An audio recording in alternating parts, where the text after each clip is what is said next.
আসসালামু আলাইকুম। সবাই কেমন আছেন? আশা করি সবাই অনেক ভালো আছেন। তো আল্লাহর অশেষ রহমতে আমিও খুবই ভালো আছি। তো আজকে আপনাদের সাথে খুবই মজার একটি ফলি মাছ তরকারি শেয়ার করব। তো ফলি মাছ রান্না করার জন্য আমি চুলায় ফ্রাই প্যান বসিয়ে দিয়েছি। তেল দিয়ে দিয়েছি। এখন হলুদ, লবণ মেখে মাছগুলি ভালো করে ভেজে নিব। তো এখানে মিডিয়াম বেশি বড়ও না, ছোটও না, ছোট, ছোট মাছ নিয়েছি ভুনা করার জন্য। ২ পেঁয়াজু করব। তো মাছগুলি কিন্তু উল্টিয়ে পাল্টিয়ে একদম ভালো করে ভেজে নিয়েছি। এখন তুলে নিব। তো এই ফলি মাছের ভুনাটা খেতে কিন্তু খুবই ভালো লাগে। তো এই তেলের মধ্যেই পেঁয়াজ কুচি দিয়ে দিয়েছি। তো পেঁয়াজগুলি একটু ভালো করে ভেজে নিতে হবে। তো ভুনা করব যেহেতু সেজন্য একটু ভালো করে ভেজে তারপরে পানি দিয়ে দিব। তো ভাজা হয়ে গেছে। এখন অল্প পানি দিয়ে দিব মসলাটা কষানোর জন্য। যেন পুড়ে না যায় মসলা। তো সেজন্য অল্প পানি দিয়ে দিয়েছি। ১ চা চামচ লবণ দিয়ে দিলাম। ১ চা চামচ হলুদের গুঁড়ো দিয়ে দিয়েছি। ১ চা চামচ ধনিয়ার গুঁড়ো দিয়ে দিলাম। আর ১ চা চামচ লাল মরিচের গুঁড়ো দিয়ে দিলাম। আর 1/2 চামচ জিরা ফাঁকি দিয়েছি, ১ চা চামচ আদা বাটা আর ১ চা চামচ রসুন বাটা দিয়ে দিয়েছি। এখন মসলাগুলি ভালো করে নাড়াচাড়া করে কষিয়ে নিতে হবে।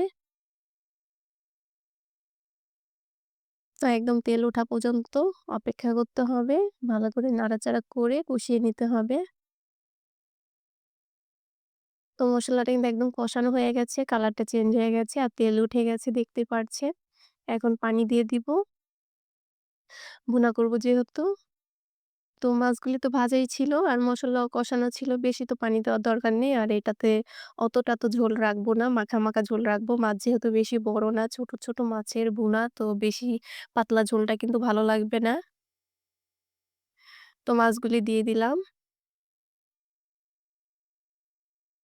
এই শীতকালে কিন্তু ফলি মাছের তরকারি খেতে খুবই ভালো লাগে। ফলি মাছের তরকারি, ভুনা তরকারি বা তরকারি দিয়ে রান্না করলে, তারপরে মাছের কোপ্তা খেতেও কিন্তু খুবই ভালো লাগে। তো কাঁচামরিচ ফালি দিয়ে দিয়েছি উপরে দিয়ে কিছুটা।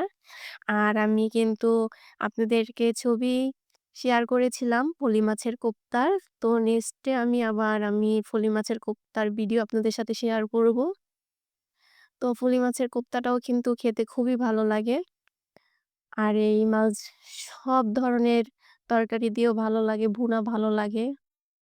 সবকিছুই খেতে ভালো লাগে। তো ধনিয়া পাতা কুচি উপরে দিয়ে ছিটিয়ে দিয়ে দিয়েছি।